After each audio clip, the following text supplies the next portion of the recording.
The barbell slammed down like thunder in the dead of night, the clang reverberating off the mirrored walls of the empty gym, jolting me from the haze of exhaustion. "Jake, look at me. Fuck, just look at me," Alex growled, his voice raw and cracked, hands gripping my shoulders hard enough to bruise as he loomed over me, breath hot against my face. In that frozen heartbeat, with the city lights flickering through the rain-streaked windows like distant accusations, I saw it. The mask of our bro-code brotherhood cracking wide open, spilling out a hunger neither of us had dared name. I wiped the sweat from my brow with the back of my forearm, the fluorescent buzz overhead humming like a bad hangover. It was past midnight in this godforsaken 24-hour gym in Brooklyn, Equinox on Flatbush, the kind of place where insomniacs and overachievers pretended their reps could outrun their demons.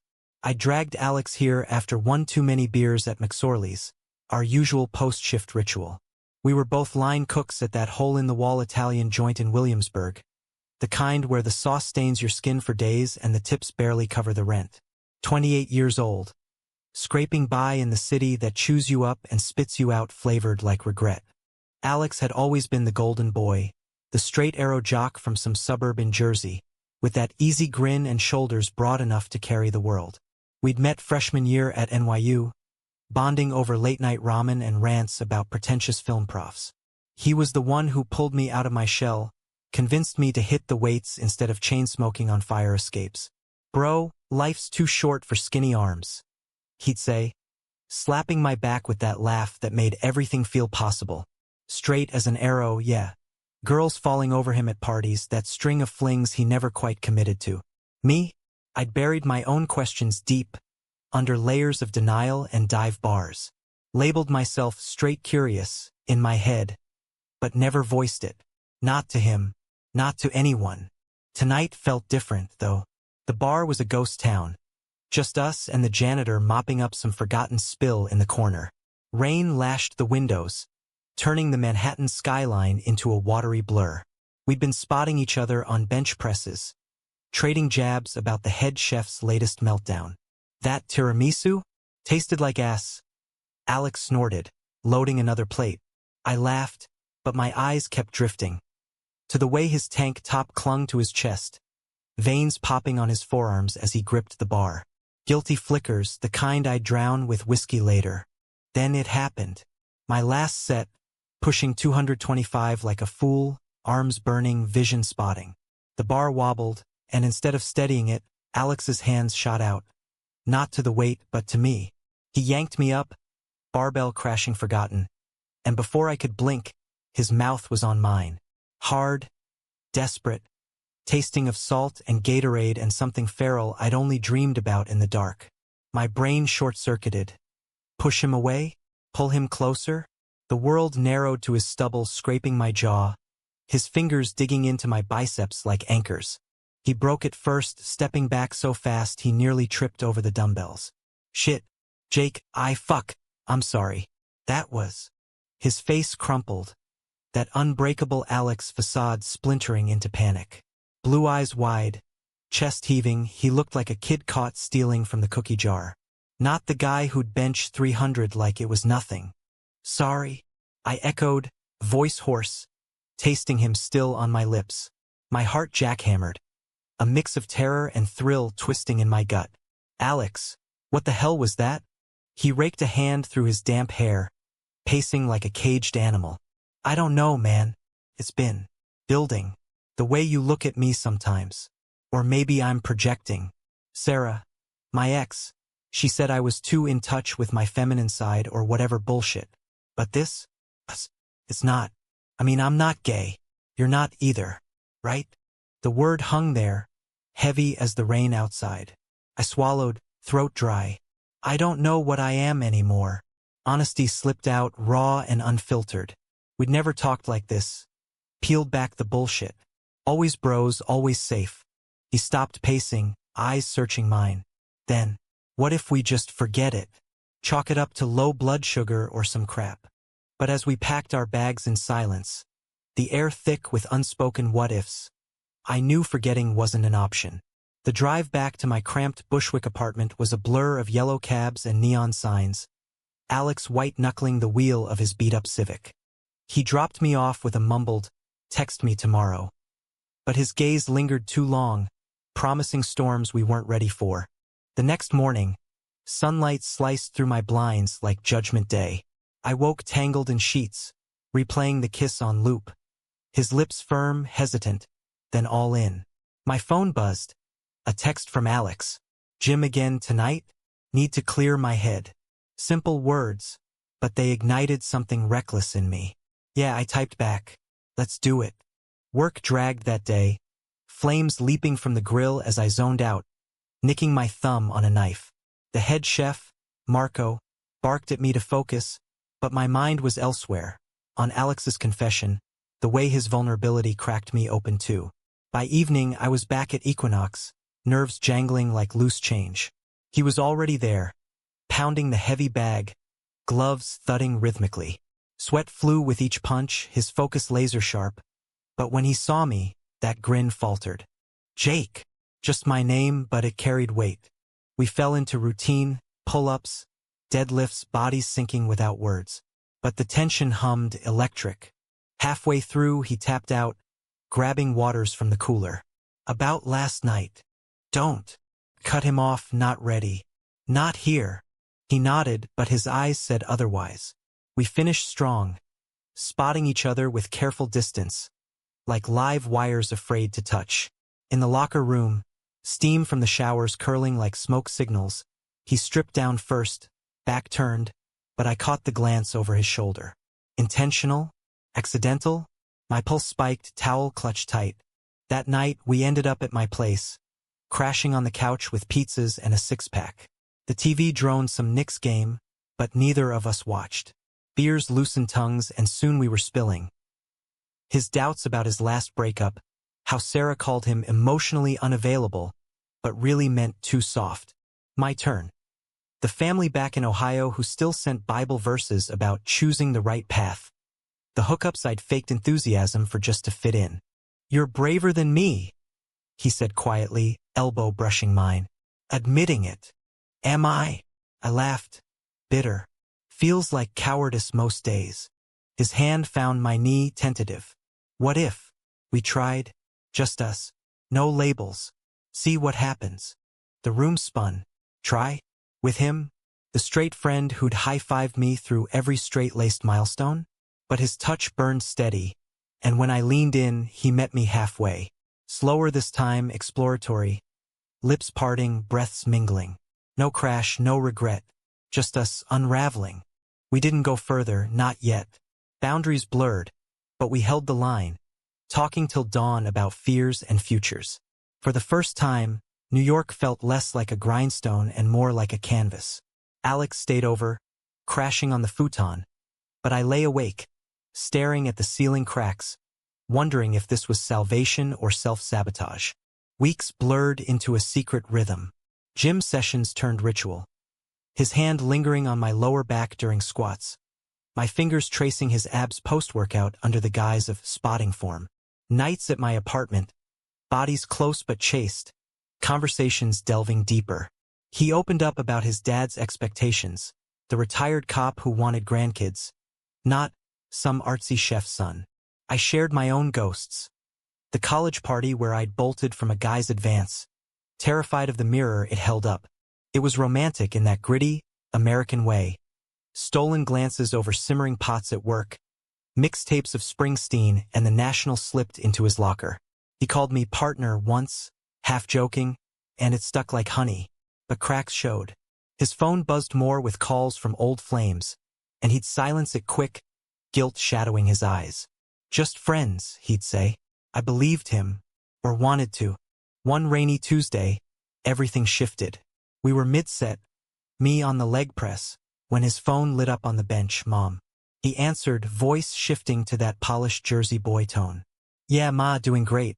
Actually, seeing someone. It's early, but yeah, a girl from the restaurant." My press faltered, weights clanging. "A girl?" He hung up, catching my stare. "What?" Had to say something. "You know how she is."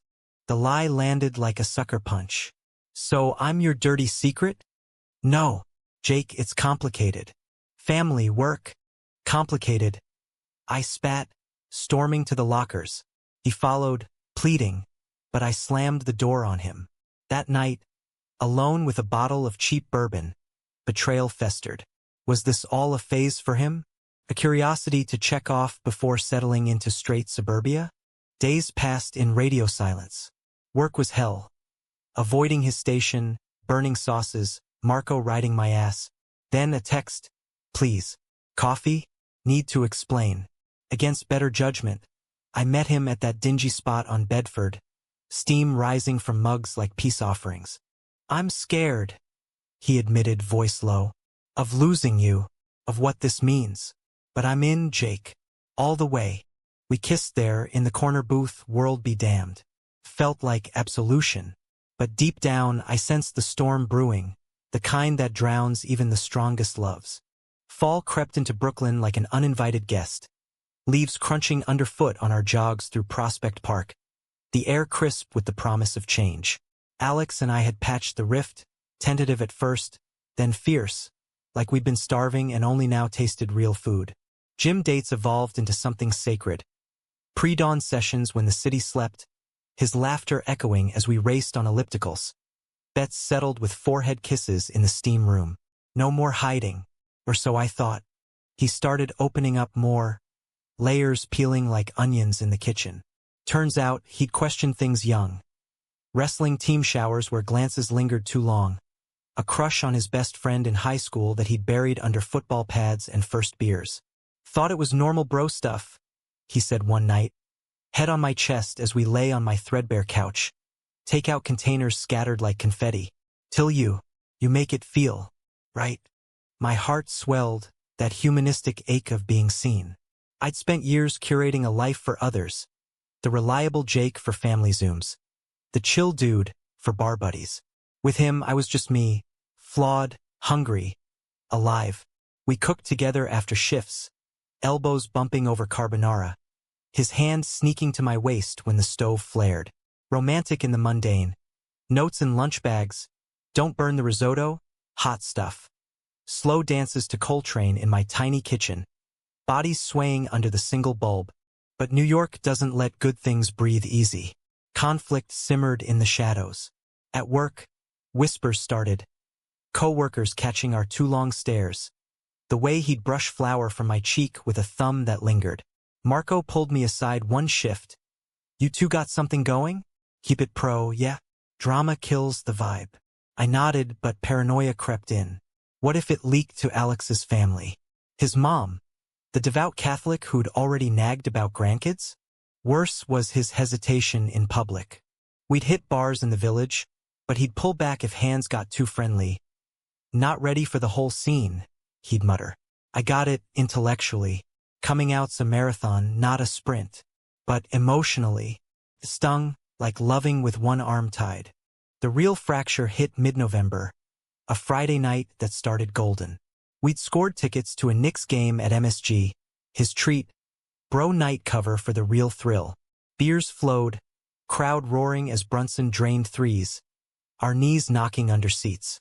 Post-game, buzzed and bold, we wandered into the neon haze of Hell's Kitchen, landing at a dive called the Eagle, leather daddies and twinks mingling, rainbow flags fluttering like invitations. Inside, the air thrummed with bass-heavy remixes of Madonna, bodies grinding on the makeshift dance floor. Alex tensed at first, gripped tight on his whiskey, but I coaxed him out. Just dance, man. No one's judging.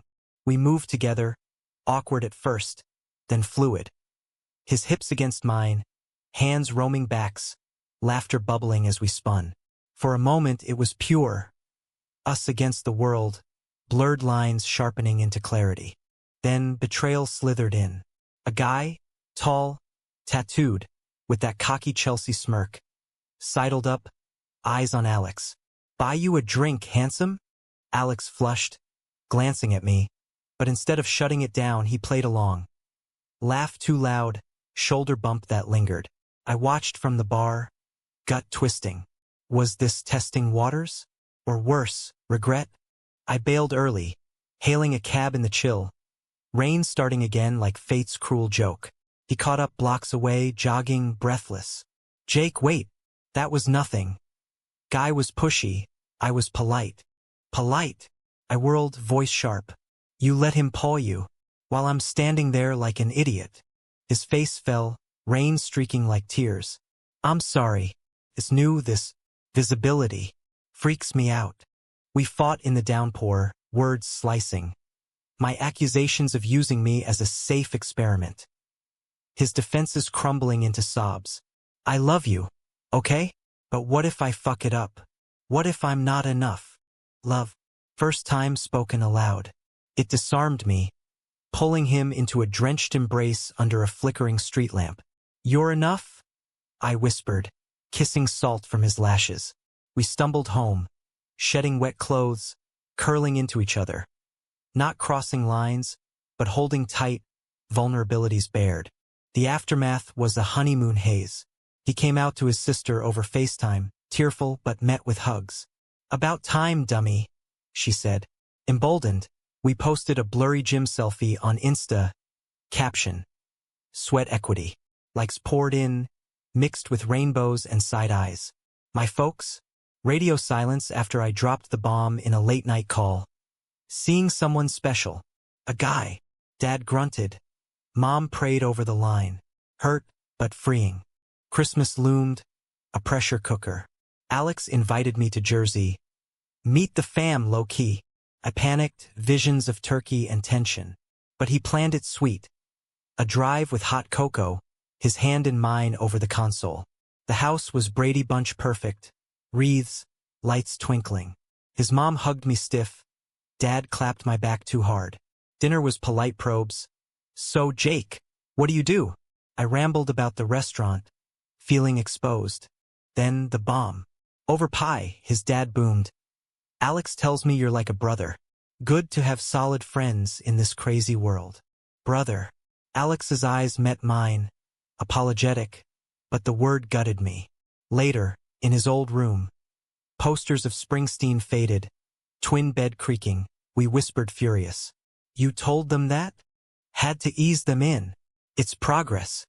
Progress? I'm your boyfriend, not your fucking sidekick. He pulled me close, apologies melting into kisses, but the seed of doubt sprouted. Was I bridging to acceptance? Or just a stepping stone? New Year's Eve sealed the rift. We rang it in at my place, champagne bubbling, Times Square cheers on TV. Fireworks outside painted the skyline gold. To us, he toasted, clinking glasses. Lovemaking followed, tender, uncharted, bodies mapping new territories with reverence. No rush, just connection, whispers of forever in the afterglow. But dawn brought the axe. His phone rang, unknown number. He answered in the kitchen, voice hushed. I eavesdropped, heart sinking. Yeah, Sarah. Been thinking. Maybe we rushed the breakup. Sarah, the ex, the one he'd sworn was ancient history. I confronted him, coffee mug shattering on tile. You're going back to her? No. She's just reaching out. Friends, Jake. Bullshit. Rage boiled, years of guarded heart cracking. I'm the experiment, huh? The detour before straight and narrow. He denied it, tears streaming, but evidence mounted. Texts I'd glimpsed, late nights at the gym alone. Betrayal wasn't a slap. It was a slow bleed, trust hemorrhaging out. I packed a bag that week, crashing at a coworker's. The gym echoed empty without him. Mirrors mocking my reflection, weights too heavy alone. He begged. Voicemails raw, flowers at work. I choose you, always. But doubt festered. Climax brewed in a stormy February night. Snow blanketing the city like a shroud. Winter gripped New York like a grudge. Sidewalks slick with ice. Winds howling off the East River as if mourning what we'd lost. I'd ghosted Alex for a week. Radio silence my armor. Nursing wounds in dive bars and double shifts. The sizzle of sauté pans drowning out the ache. Friends noticed. Marco slid me extra hours. Get it out on the line, kid. But sleep evaded. Dreams tangled in his scent. Cedar cologne and clean sweat, waking me with phantom touches. He cornered me at the gym of all places. I'd gone late, hoping solitude. But there he was, hunched on a bench, hoodie swallowing his frame, eyes hollowed like a man who'd run a marathon on empty. Jake, please. 5 minutes. Against the roar in my head, I nodded. We sat, barbells silent witnesses, the city a muffled hum beyond fogged glass. He spilled. Sarah had shown up unannounced, drunk and desperate, spinning tales of unfinished business. He'd listened, stupid, weak, but shut her down. It was closure, not rekindling. You're the one I want. Why lie? Why her? Fear, he admitted, voice cracking. Of this us being too good to last. Thought if I tested the old life it'd prove you're right. But it didn't. It just hollowed me out. Vulnerability hit like a gut punch. Here was Alex, the unbreakable, laid bare, admitting his fractures mirrored mine. We talked for hours, raw edges smoothing. My terror of abandonment, rooted in Dad's long-ago exit. His dread of disappointing a legacy of tough guys. No easy fixes, but a truce, therapy apps downloaded, promises to communicate. Slow, I said, but real. Spring thawed us tentative. Cherry blossoms dusted Prospect Park as we walked, hands brushing shy. Gym evolved, yoga now, not just iron, stretching bodies and guarded hearts. He came out fully, to parents over Easter brunch, Jersey house tense as a wire. I waited outside, but cheers erupted. His mom hugged him tearful, Dad gruff. Love's love, son. Just be happy. Progress, hard won. Our romance bloomed humanistic, volunteering at a queer youth center in Chelsea, sharing stories with kids navigating their own blurs. Alex's empathy shone, once buried softness, now a strength. Nights we'd cook farm-to-table experiments, laughing over charred kale, then make love with the lights on. No shadows, just us, scars and all. But conflict's a hydra. Cut one head, two grow. Summer heat wave hit, city steaming, and with it, temptations whisper. Alex's old wrestling buddy, Mike, visiting from Philly, crashed our scene. Bro hugs turned lingering, beers flowing into late-night tales of glory days. I saw it. The ease, the shared shorthand. Mike's hand on Alex's thigh during a Yankees watch party. Casual but charged. Jealousy gnawed, irrational but fierce. He's straight, Alex assured, but doubt echoed Sarah's ghost. One night, post-bar, Mike passed out on our couch. Alex and I argued in whispers. My accusations flying, his defenses weary. Trust, Jake. We said we'd build it. I am. But it hurts watching you slip back. He pulled away, sleeping on the fire escape, stars indifferent overhead. Morning brought regret, apologies over coffee, but the seed took root. Fear we'd outgrow each other, or worse, sabotage from within. Climax crashed in August, humidity thick as betrayal. The restaurant's annual rooftop bash, catered for some tech bros in Dumbo, skyline glittering like fool's gold. Alex shone. Charming guests, flipping skewers with flair. Me in his orbit, proud but peripheral. Then Mike appeared, uninvited, crashing with a six-pack and that wolfish grin. Drinks flowed, music pulsed, Drake remixes thumping. I lost Alex in the crowd, resurfacing to find him and Mike in a corner, heads close, laughter intimate. My stomach dropped. Later, on the fire escape for air, I overheard, Remember that road trip? What almost happened? Mike's voice, low. Alex? Yeah, but I'm with Jake now.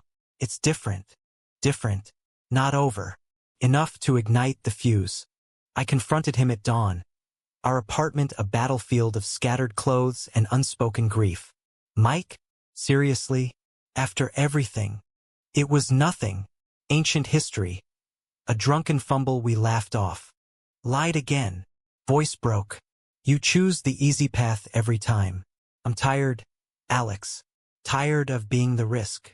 He begged, on knees. Don't. I love you, flaws and all. Teach me to be better. But the dam burst, years of guarded love flooding out. Maybe we need space to figure if this is real or just blurred lines we can't cross back. He left that day, bag slung, eyes shattered glass. Brooklyn swallowed him. Subway rattling away, my sobs echoing empty. Months blurred into autumn again. A cruel loop. I threw myself into work, promotion to sous chef a hollow win. Gym solo mirrors mocking progress without him. Friends rallied, bar nights, blind dates that fizzled. But he haunted.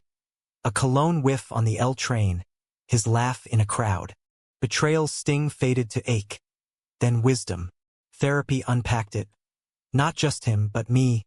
Patterns of chasing unavailable hearts, fearing true vulnerability. Humanistic revelation. Love isn't possession. It's release. Thanksgiving alone, I cooked his carbonara recipe, tears salting the sauce. Phone buzzed, his number. Miss you. Can we talk? Heart stuttered. Not ready, or healed enough. Winter's second coming felt gentler. Snowflakes drifting like hesitant apologies over the Williamsburg Bridge. I'd mulled his text for days, therapy sessions dissecting the fear of repeat pain versus the gravity of what we'd built. Finally, I replied, Prospect Park. Noon. Neutral ground. He arrived early, bundled in that wool coat I'd picked last Christmas, breath fogging in the chill. Hands shoved deep in pockets, no grin, just quiet hope in his eyes. We walked the paths, leaves crunching under boots, silence companionable at first, then cracking open. I'm sorry, he started, voice steady. For the lies, the slips. Therapy's kicking my ass. Unpacking Dad's shadow, my own cowardice. Mike, cut him off. No more ghosts. I nodded, wind tugging my scarf. I've been working too. Realized I enabled it, pushed too hard, pulled too close. Needed to love myself first. Conversation flowed, raw and redemptive. Dreams deferred, his culinary school itch. My novel scribbled in margins. Fears voiced. Aging in a youth-obsessed city. Families evolving slow. No rush to reconcile, just two men, scarred but standing, sharing space. Holiday lights twinkled as dusk fell, illuminating the carousel's ghosts. He stopped, turning to me. I don't want to blur lines anymore. I want clarity with you, if you'll have me. Tears pricked, not from pain but release. Yeah, but slower. Partners, not saviors. We kissed then, soft under the lamp's snow-dusting lashes. Not fireworks, but hearth warmth. Enduring, earned. Spring unfurled us anew. Gym together again but evolved, couples classes, laughter freer. He enrolled in night courses, knife skills sharpening ambitions. I queried agents, pages pouring out infused with our story. Family bridges mended. My folks visited, awkward but open, toasting to new chapters over dim sum. His parents hosted a barbecue. Dad grilling with gruff pride. Jake's family now. Challenges lingered. Slurs whispered on subways, job stresses flaring. But we faced them tandem. Pride parades hand in hand. Arguments aired over walks, not walls. Romance deepened humanistic. Volunteering expanded to mentoring, witnessing kids' triumphs mirroring our own. Nights, tangled in sheets, we'd whisper gratitudes for blurred lines that led here. 1 year on, anniversary at Equinox, midnight booking, just us. Barbell set aside. We danced slow to a phantom playlist. Mirrors reflecting not masks, but truths. To lines crossed, he murmured, forehead to mine. And the ones we draw together, I replied. New York pulsed outside. Eternal grindstone turned forge, hammering us not to dust, but diamonds. In a city of millions, we'd found our constellation. Two souls, once straight and lost, now gay and found. Not perfect, but profoundly human. Loving fiercely, forgiving deeply, choosing each other dawn after dawn. The end? Nah, just the heart of the story. That in the sweat and storms, we learn to hold not just hands, but histories. And in that grip, freedom blooms.